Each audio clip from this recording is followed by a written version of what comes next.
Hi everyone, welcome back to my channel, and once again this is Hannah. For today's video, I'll be teaching you about a very big topic in the English grammar, which is countable and uncountable nouns. And countable and uncountable nouns, they are the things that are easy for some but very difficult for others, okay? We need to avoid mistakes when we speak. That's why whatever that I'll be teaching you right now, listen carefully, pay attention, and focus, okay? Let's start with countable. So countable from the root word count, in Russian, читать, and in Tajik, hisob. Able, табонистан, возможность. So countable, these are the things that we can count. Это все вещи, которые мы можем читать. Ашой хаскимо онхоро хисоб карта метабонем. Then, the next thing that we need to put in mind is countable nouns, they have both singular and they have both plural nouns. Example, a boy, boys. A car, cars. A student, students. A girl, girls. Did you understand? They both have singular and plural forms. And we can use articles a and an. Articles a and an, what does it mean? What does a and an mean? It means one. A boy, one boy. A girl, one girl. An orange, yak afulsun. You understand? Articles a and n means one, yakta, adin. So for countable nouns, we use the articles a and n. And in questions for countables, we use how many. For question forms of countable nouns, we use how many. Again, when we talk about countable nouns, we need to put in mind four things. Okay, the first thing is countable. These are the things that we can count. Second is these are the things that both have singular and plural forms. And the third is we can use articles a and an. The fourth is we use how many in question forms. На русском, побыстрее. Countable nouns – все вещи, которые мы можем читать, вещи, которые имеют единственные числа и множественные числа, вещи, которые мы можем использовать article a и an, вещи, которые мы используем how many на вопросительный. Did you understand? Now, let's go to uncountable nouns. Uncountable nouns are the things that we cannot count. Мы не можем читать. Мо онхоро хисоб карта на метабонем. We use how much in questions. Башакли саболи мо how much ро истифода ме баре. Мы используем how much на вопросительный. We cannot use articles a and an. Мы не можем использовать article a и n. Потом, they do not have s at the end. Okay? No s. Masalan, sugars. We cannot say sugars. Salts, hairs, waters. We can say. Did you understand? Now, listen to me carefully. Countable nouns, these are the things that are solid in form. What is solid? Sacht.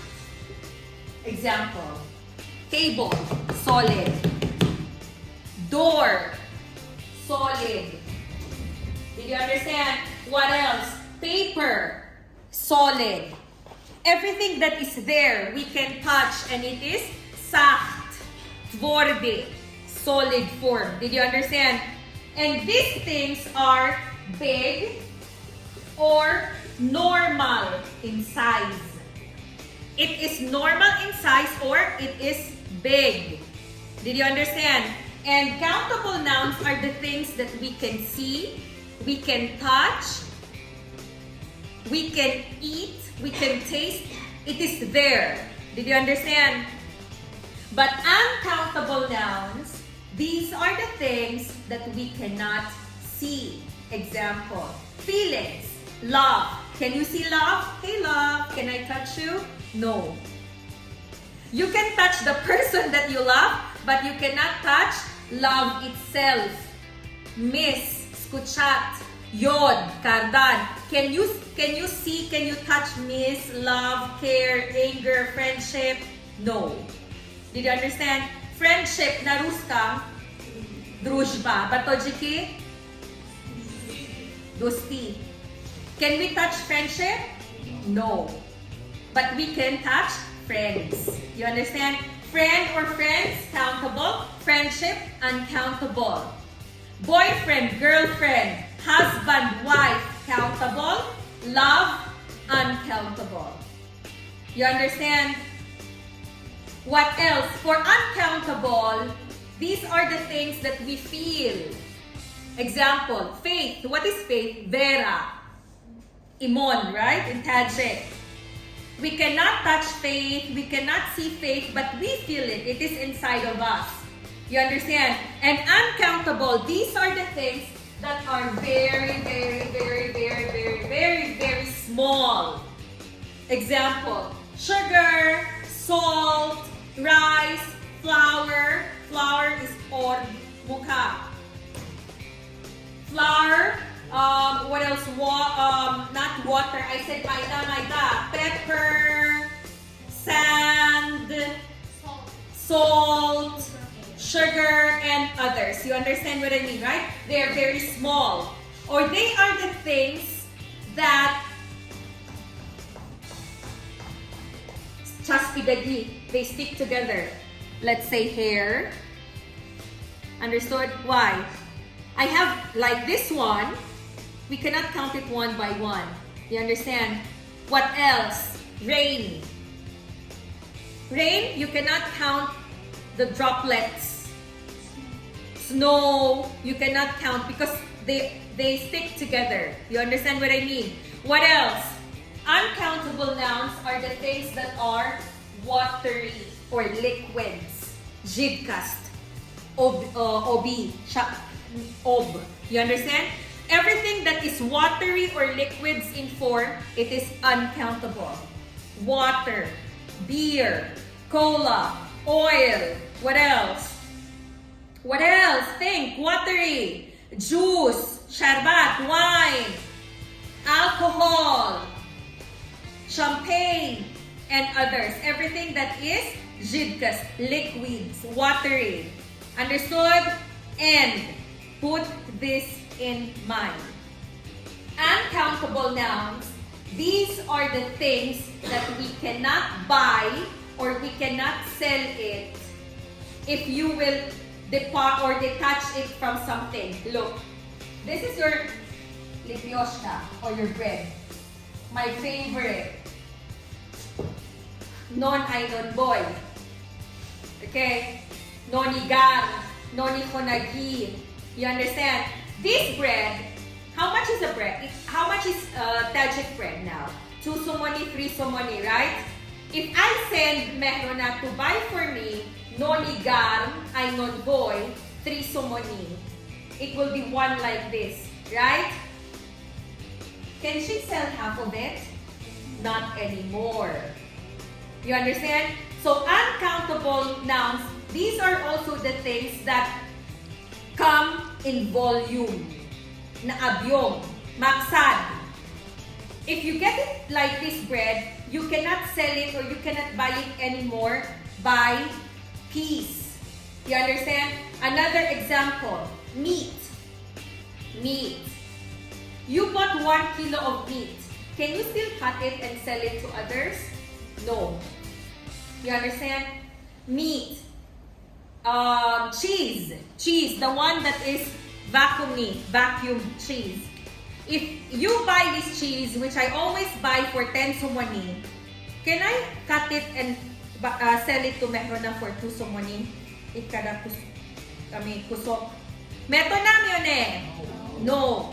So, uncountable nouns are also the things that you bought it, but you can no longer sell it into small pieces.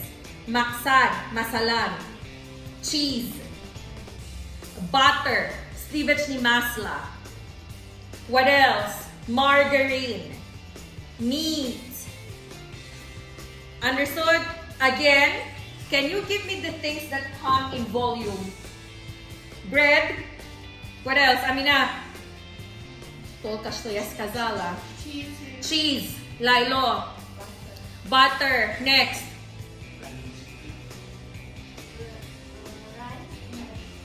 I said in volume, na abyom. Meat. Very good. Meat. Did you understand what I mean? In a bread. If I buy loaf of bread, bukam ka kleb, chorni kleb. You know what I mean, right? The one that Russians they buy, like this one. It's packed like this and it's black. I buy it for 4 sumoni. Then, can I sell it to you? Palavi kahusniya, can I sell half to you? No. Did you understand? These are uncountable things. Formula, again. Countable, things that we can see, we can touch, it's there, solid form. And this one are either small things or watery in form or in volume, abyom. Did you understand? This is only the first part of the video. Stay with me and I'll be continuing this topic because this is a very big topic to discuss.